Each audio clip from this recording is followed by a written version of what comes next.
I'm going to sort of touch on a couple of points on your career which possibly are not well known.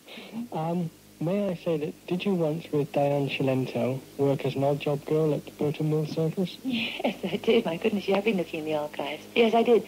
It was when we were at RADA, actually, the Royal Academy of Dramatic Art, both students. And actually, we went for an audition. It's a rather more complicated story. We went for an audition as a conjurer's assistant.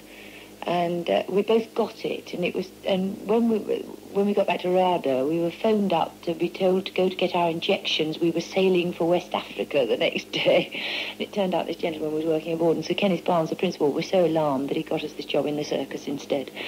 Did you enjoy it? Yes, I did, enormously. It was very interesting to see. I mean, people like us are very much on the outside of circus. Circus people are very close, but we got very friendly and very close with some of the people, as close as outsiders can. And it was a fabulous circus, I must say. Lovely. As happy as you were at Burton Mill Circus, you weren't very happy, I believe, at Woolworths. Oh, no, I was a desperate failure at Woolworths, actually. Yes, I was. I was put originally on the toy counter and the card counter and the Christmas cards at Christmas. And in those days, they were all penny halfpenny and tuppence halfpenny and all that. And adding up a fistful of tuppence halfpenny and three halfpenny cards defeated me utterly. I spent most of my time crouching under the counter, trying to tot it up on my fingers. They eventually put me on the toilet roll counter, which wasn't so busy at Christmas time. No comment at all on that one. Of course, right up to date, you have changed rather, because didn't you have a title not so long ago, Best Aftered and the Speaker of the Year? Yes, I did. I'm afraid it was a bit, it was a bit overstated. I think possibly they generously, the Toastmasters Guild wanted to give it to a lady, and I was the best that year of the lady speeches that they happened to have heard. I can't believe it was the best speech that was made that year, the one I won it for. What are your feelings on women's lib?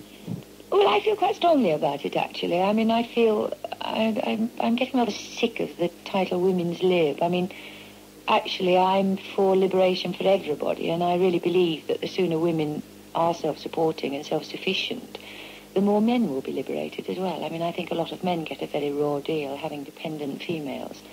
And also, as in my own experience, if you're widowed or something like that, you need to stand on your own 2 feet. I think it's a necessity. Women are brought up with the myth that there is security in marriage. This is absolutely not true, because your husband can lose his job, he can leave you. So therefore it's realistic for women to be able to earn their own living. And it seems only sensible in modern society that everybody should have equal opportunity. It seems a nonsensical thing that possibly one is losing a lot of talent by not educating women in the same way that you do men. Of course, you've taken the bull by the horns yourself and had a go, as it were, because I believe you've been helping to renovate your old cottage in Chiswick. Well, I know I did that some time ago. I've been doing a cottage in Gloucestershire, actually, and I'm about to, I'm selling my house in Hammersmith. That was a long while ago. And I'm going to start on another one, yes. Yes. Yes, I mean, I don't actually do much practical work myself, but what I do is help design it. And in the case of the country, I did supervise the workers for some amount of time, which I absolutely adored. I bet that was a sight worth seeing. It was a very funny sight, actually, because they did think I was an absolute fool, but they were very helpful to me, and they taught me quite a lot about